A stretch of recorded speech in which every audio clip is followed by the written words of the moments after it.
great self-empowerment, and I work with new Americans that are resettled in the Syracuse area. I manage 3 community gardens where I kind of I don't teach them how to grow, but I show them how to grow native fruits and vegetables in the Syracuse climate. And I want to say, I guess I've spent a lot of my time pretty much just educating people on what urban agriculture is. And I guess one of the biggest questions I get asked is, so how did I get into farming? And so I've been farming now a little bit over 2 years, but I want to say at the beginning of the pandemic, I was kind of sort of working a day-to-day job in Erie, Pennsylvania, and I had a little brother that I always competed with, so he called me on the phone one day while I was at work, and he told me I wasn't doing enough with my life. So to kind of sort of show him the craziest thing I could think to do was to become a farmer. So that's how I got here.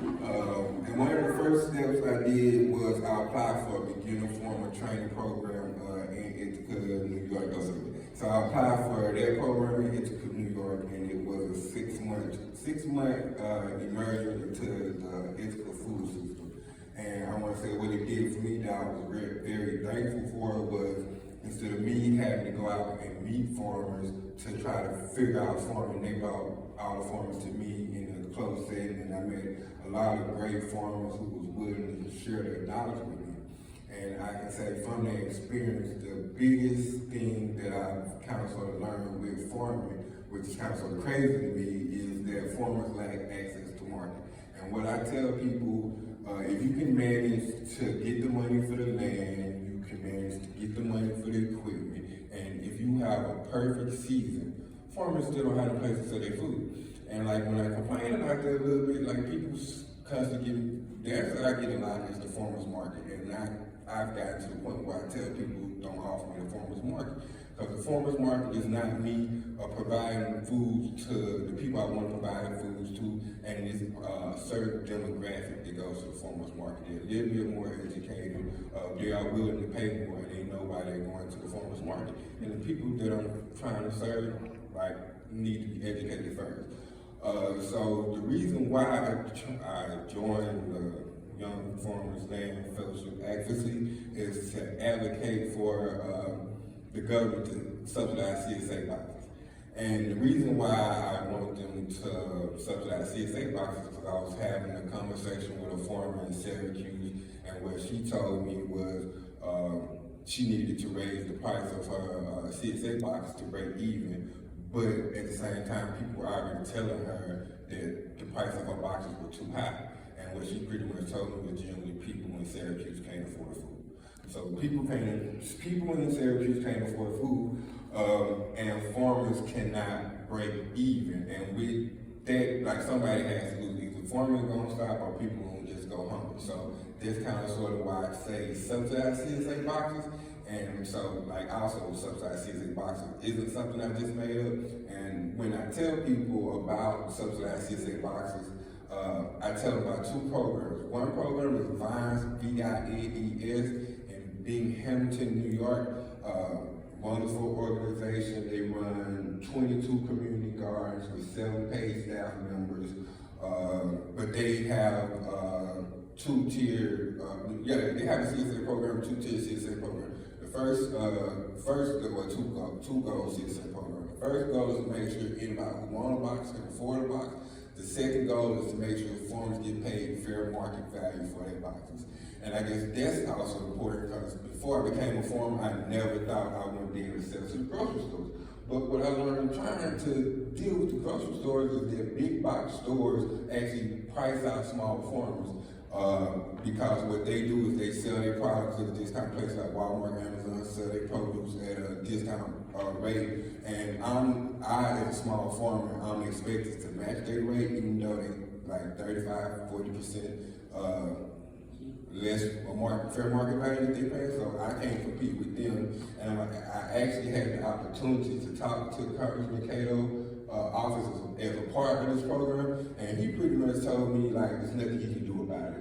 It kind of sort of is what it is. So, like, fighting that fight is not my fight, and I have no win in that fight. So that's another reason why I push subsidized CSA program, and like the Healthy Food for All program in Mexico. Healthy Food for All is like its own entity, and they work with farmers. They do like the fundraising and administrative things in order to make the subsidized CSA boxes work. But the problem with that is last year they had to raise $200,000 to make their program work. So, and they spend a majority of their time trying to raise funds in order to make their program work. So, another reason why I say government subsidized CSA boxes. Also, with the fact that I want to say, kind of sort of like, I don't want to go into debt, like getting the land, getting the equipment, I don't have a sure way to sell my food. And like, I kind of sort of feel bad that this is what farmers have to go through, because like in general business, like ain't nobody gonna go into debt and not know how to make their money, but in farming you expect to go into debt and not know how to make your money, which is crazy to me. But so also part of the program, I talked to Congressman, Senator Jill Brown, agriculture person, I kind of sort of had this conversation with her and stuff like that, and she pretty much, I didn't get no real good answers from her, but I want to say, I guess, something that kind of stuck out in my mind about that meeting with her office was, it was a group of us farmers kind of sort of just telling our problems, and then there was a lady farmer that's there, she'd been farming for about 8 years, and she was telling how she wanted to pay her people a living wage, but also take care of herself, but also provide food to anybody who wanted food. And like she was on the brink of going out of business. And like I told the Congress lady, like, you know, I'm new to this, trying to see what my future is in farming. And like, is my future in farming? And 6 years from now, I'm worried about where I'm gonna get my money from. I'm going out of business.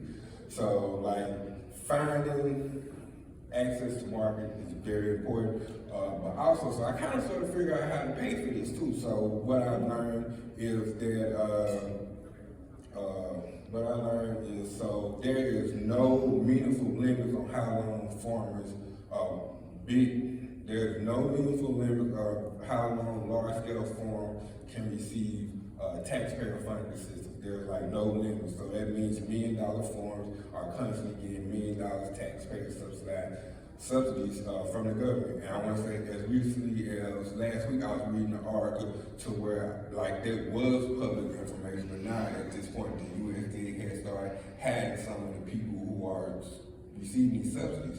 So my idea is to put a cap on those subsidies and reroute the money to a subsidized CSA program that's taking care of the local farmers, the local economy, and keeping that money in the neighborhood where it needs to go. And even though I'm part of land access fellowship, but like all this land and the access to market, all of it plays a role. And like this is kind of sort of a new idea, and I'm not really sure whether or not I can get it in this farm bill, but I can say that I'm currently building a team and a campaign, so if you don't make it to this one, most definitely I'm working to get into the next farm bill. But yes, so I have been out here advocating. So when I say it blows my brother's minds for me to just wake up one day and want to be a farmer and I'm giving speeches. But yes, that's my piece on it.